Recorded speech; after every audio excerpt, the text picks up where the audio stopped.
Ladies and gentlemen, welcome to Marco Martin's Monday Moanings, where I moan on a Monday.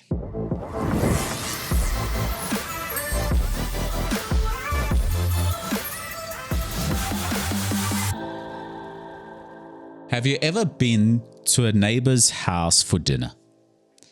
You get invited to the neighbor's house for dinner because you went outside one day. You went outside your house, you went into the street collecting the bin or something. And there the neighbor sees you. Hey neighbor, hello neighbor. And you have to do this thing, social etiquette. Social etiquette, this ridiculous thing that we do in modern society where your neighbor's like, hey neighbor, how's it going? You're like, hey, good, thank you. How's it going with you? We should have you over for dinner sometime. And you do the stupid thing of saying, you know what? That would be incredible. Thinking they'll never follow through on that. They're just doing the same social etiquette thing that I'm doing right now. But no, they follow through. They're like, cool, Friday it is. You're like, can't think of an excuse fast enough. So Friday, you're going for dinner at the neighbor's house because of stupid social etiquette. Now you're in your neighbor's house looking at their shit house and telling them how nice, complimenting them on their shit house. Oh, wow, amazing, beautiful place you've got here. Shit house. It's terrible. You see a picture on the wall and you think to yourself, maybe that picture, that photograph is for the shoebox. You know, the shoebox of memories where you go through all your photos to like look at grandma, right?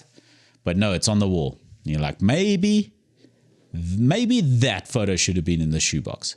Maybe there are better photos in the shoebox that could be on the wall. You're in the shit house, complimenting them on the photo in the shit house, and now you're dishing up food. And for those of you who don't know, I can eat. I know I don't look like I can eat, but I can eat.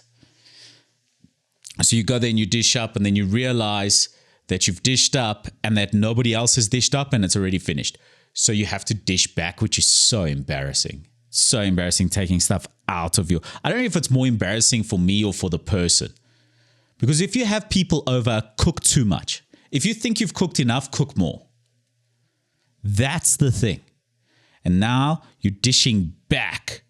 And then you realize when you start eating that they did you a favor. That you are so glad that you dished back because the food is awful. Because your neighbor can't cook. Now you're at your neighbor's shit house with bad photos on the wall, eating awful food that somehow tastes like dust. Like, how do you get the dust flavor? Is it Robinson's dust spice? How? How does food taste dusty? It's awful.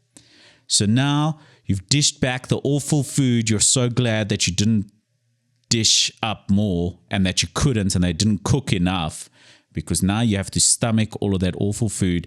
And the only thing that's harder to stomach than that food is the conversation. The conversation from your neighbor who's telling you what the world needs and their new great business idea, because you're an entrepreneur. I tell you what, this is my business idea, is online psychology for dogs.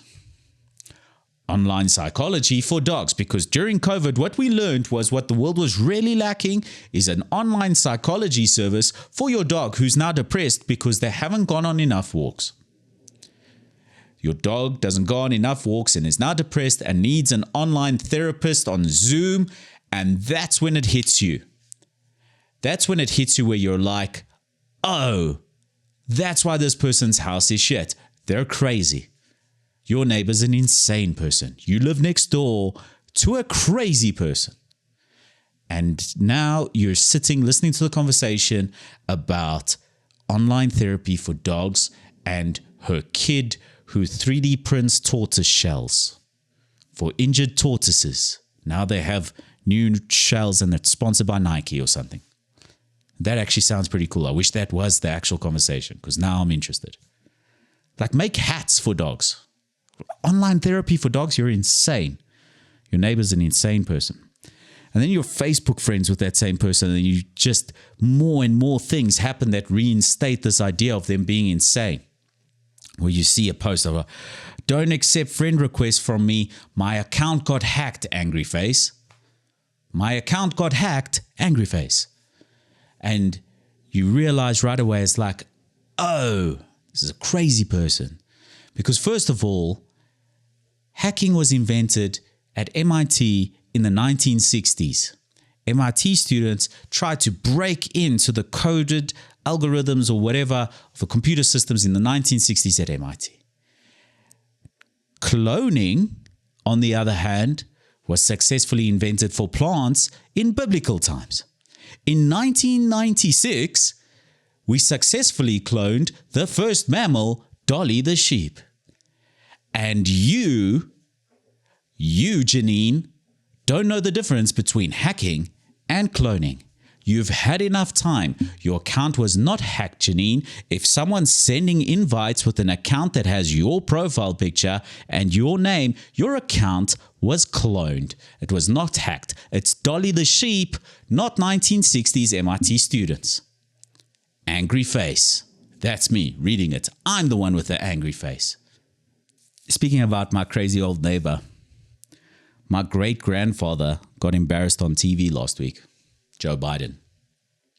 Yeah, you don't know. Joe Biden could be my great-grandfather. You don't know. You don't know. It could be. It could have happened. Hunter Biden's crazy enough. Hunter Biden has done enough crack in different cities around the world that Joe Biden could be my great-grandfather. It could be. Maybe grandfather. Who knows? You don't know. I don't know either. But boy, oh boy, was that crazy. Was that crazy. And it just reinstates in my mind that we are a reality TV show for aliens. Like if you ever watched that Jim Carrey movie, the one where he is the reality TV show, that is what we are for aliens. It's like a bad episode of Rick and Morty. We are a reality TV show for aliens because Joe Biden is standing, the president of the most powerful country in our world, is standing on a stage debating none other than Donald Trump, a reality TV star who was the president of the United States and is orange. We are a reality TV show for aliens. 100%.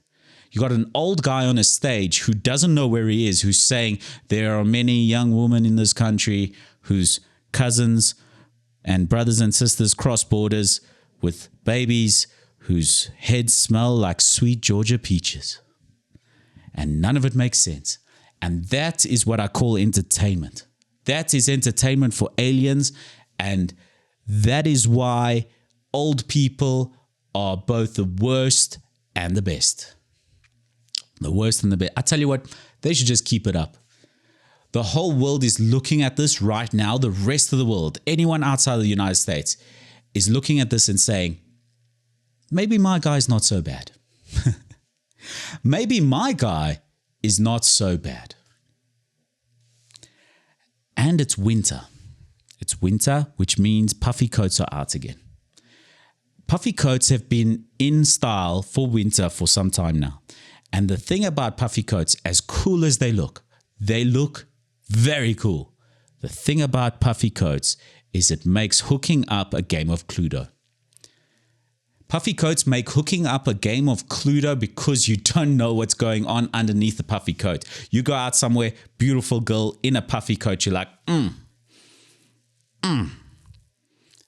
I don't know how large the woman is and how large the puffy coat is. And you have to go investigate. You have to go investigate. Just ask like a few questions and you'll know. You'll be like, that puffy coat looks so warm. Is it really thick? And if she says, no, it's not that thick, it's actually quite thin, and I don't get cold so easily, move on. I'm just saying, move on. Move on. If she's like, oh, it's super thick and I get cold so easy, then you're like, I think I'll stay and continue this game of Cluedo with Colonel Mustard in the library with a lead pipe. Anyway, I'm Marco Martins. Good luck with the rest of your week.